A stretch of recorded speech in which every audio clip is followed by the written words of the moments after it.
Help me find Molly.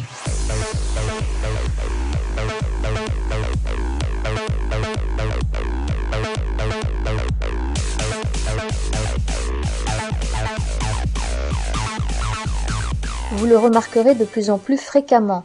Le ciel est régulièrement strié de traînées blanches persistantes qui s'étalent et finissent par recouvrir le soleil d'un voile laiteux. Parfois notre ciel bleu est complètement quadrillé en quelques heures, avec jusqu'à 10 voire 15 avions volant en tous sens sur un même périmètre de ciel. Jamais, il y a quelques années encore, nous n'avions des ciels pareillement zébrés.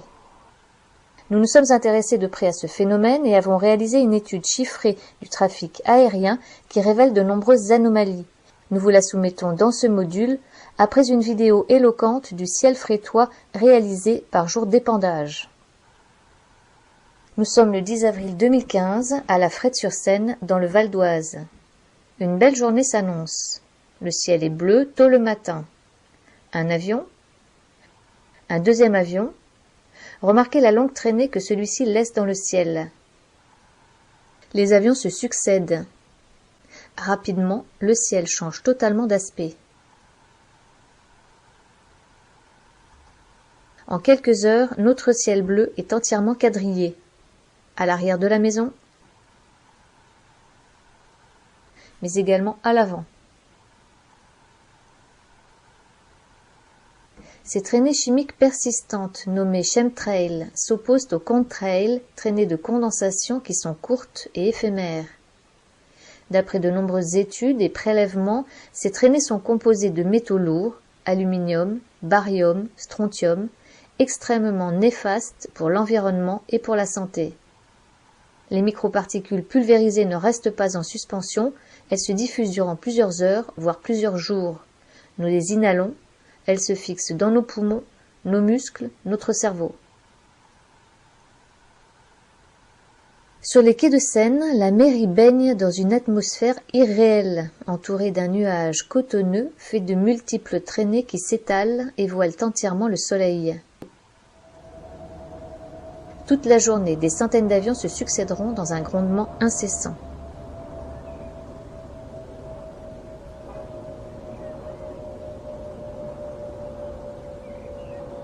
Notre ciel bleu de ce matin n'est plus qu'un immonde magma de smog blanchâtre. En accélérant l'image, on voit le quadrillage se déplacer. Dans quel état peut bien être notre atmosphère ?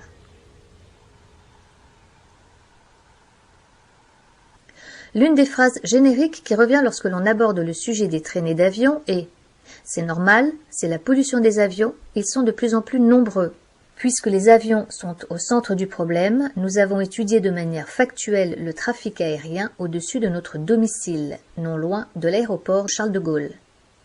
Une analyse chiffrée qui démontre que le nombre d'avions nous survolant peut être plus que décuplé d'un jour sur l'autre, et qu'un très grand nombre de ces avions n'apparaissent pas sur les radars.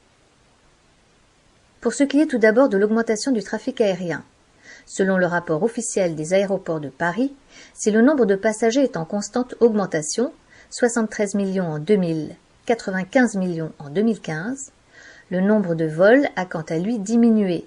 En 2000, on compte sur l'aéroport Charles de Gaulle 1393 vols par jour contre 1286 en 2015.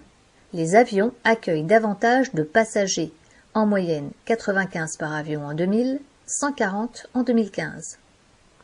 Effectuons à présent un comparatif entre deux journées de trafic aérien. Vendredi 25 décembre 2015, de 10h à 17h.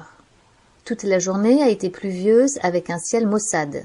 Tous les avions répertoriés sont bien passés à proximité de chez nous. Tous ont été audibles, et tous apparaissaient bien sur le site de Flightradar 24. Flightradar est un site répertoriant la quasi-totalité des vols à travers la planète. Vous pouvez les voir en temps réel, connaître leur destination, connaître leur heure de départ, rendre leur trajectoire apparente. Combien d'avions vont passer au-dessus de notre tête en 7 heures? L'intensité du trafic varie en fonction du sens de la circulation aérienne décidée pour la journée et qui change régulièrement. Il faut environ 4 à 5 minutes à un avion qui a décollé de l'aéroport Charles de Gaulle pour arriver au-dessus de la Fret-sur-Seine. Un total de 40 avions constatés en 7 heures de temps. Aucun de ces avions n'a émis de traînée dans le ciel. Une moyenne de 5,7 avions par heure. Nombre moyen d'avions par minute, 0,1. Le lendemain, samedi 26 décembre, de 9h à 10h, le sens de la circulation est le même, mais le trafic n'a plus rien à voir. Une journée ensoleillée, un ciel bleu, mais un quadrillage de traînées blanchâtres a déjà commencé. 71 avions passés dans notre ciel en 1 heure seulement. Un relevé effectué uniquement à l'arrière de la maison. Sur les 71 avions constatés, 95,8% des avions n'apparaissaient pas sur Flight Radar et 72% laissaient échapper de longues traînées. Seulement un peu plus de 4% des avions apparaissaient sur Flight Radar. Ces 4,23% représentent en fait 3 avions apparaissant tous les 3 sur le site de Flight Radar. Le Paris-New York de 9h39, le Paris-Londres de 9h43 et le Paris-Rennes de 9h55. Au total donc, entre 9h et 10h, ce sont 1,18 avions par minute qui ont survolé notre domicile. Même journée de 14h à 15h. C'est 145 avions qui sont passés en 1 heure au-dessus de notre tête. Des avions ont quadrillé toute la matinée et de 14 à 15 heures, c'est 116 avions qui laissaient des traînées dans le ciel, soit 80% du trafic. 16 avions seulement ne laissaient pas de traînées, soit 11%. De 14 à 15 heures, 91% du trafic n'apparaissait pas sur les radars. 13 avions seulement apparaissaient sur les radars, soit 9% du trafic. 2,42 avions par minute, alors que l'on ne compte que 1,2 mouvements d'avions par minute sur l'aéroport Charles de Gaulle selon les données officielles. 145 avions par heure, alors que l'on ne compte que 71 mouvements d'avions par heure sur l'aéroport Charles de Gaulle selon les données officielles. D'où viennent tous ces avions? Pourquoi les avions répertoriés ne lâchent-ils pas de traînées? Autant de questions qui restent sans réponse. Et que dire de ces drôles de trajectoires captées sur Flight Radar? Des avions qui font des allers-retours sans se poser, d'autres en région parisienne qui font de multiples passages au-dessus d'une même zone. N'est-ce pas étrange? Qu'est-ce que cela signifie? Enfin, 2 photos satellites montrant des zones d'épandage ciblées, dont une au-dessus de la Bretagne. Voici le ciel bleu qui devrait être le nôtre lorsque le temps est dégagé. Le 19 avril 2015, nous n'avons compté aucune traînée dans le ciel du matin jusqu'au soir. Quelques jours plus tôt, le 10 avril, à conditions météo identiques, le ciel et l'atmosphère avaient, nous l'avons vu, une toute autre allure. Pour conclure ce module, quelques tristes photos de notre beau maquis corse. Le 15 juillet 2015, le ciel habituellement toujours bleu a été pulvérisé toute la journée et une partie de la nuit. Nous n'avions jamais vu encore un tel phénomène en Corse. Ces opérations d'épandage ne sont pas récentes, elles ont débuté dans les années 90 à 2000. En revanche, elles sont de plus en plus fréquentes et généralisées, de jour comme de nuit. J'ai eu l'occasion de photographier des ciels quadrillés un peu partout en France, mais également à l'étranger. Ici à Osgore, dans les Landes, là à Lausanne, au-dessus du lac Léman, régulièrement pulvérisé. La question a été abordée au Parlement européen, à l'ONU dès 2007 et posée à l'Assemblée nationale en 2013 par un député français. Mais les réponses, lorsqu'il y en a, sont loin d'être satisfaisantes. Ces traînées ne seraient encore et toujours que de la vapeur d'eau.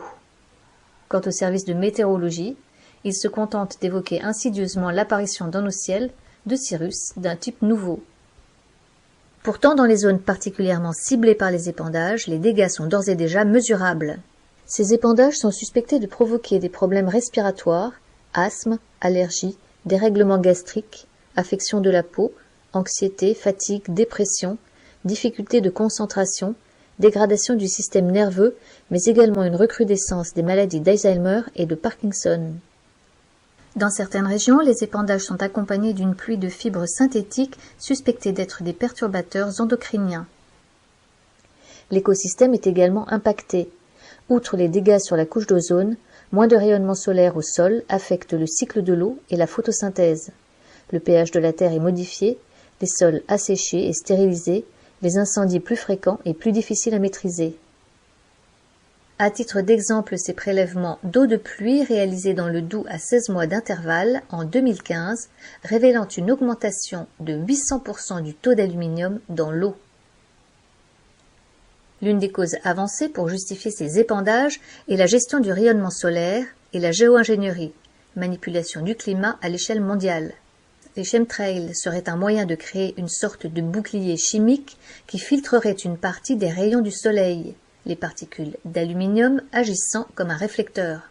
Cependant, certains arguent que cet effet est très limité par l'effet de serre causé par la présence de ce couvercle de nuages chimiques. Par ailleurs, la thèse du réchauffement global, telle qu'on nous la présente aujourd'hui, est remise en question par un nombre croissant de climatologues. Quelles que soient les causes et les controverses, les effets de ces épandages sont réellement préoccupants. Il s'agit de l'air que l'on respire, nous sommes donc tous concernés. C'est la santé et l'avenir de nos enfants qui est en cause. Que peut-on faire? Observer et s'informer. Diffuser l'information, signer des pétitions, adhérer à des associations qui se battent activement contre ce phénomène.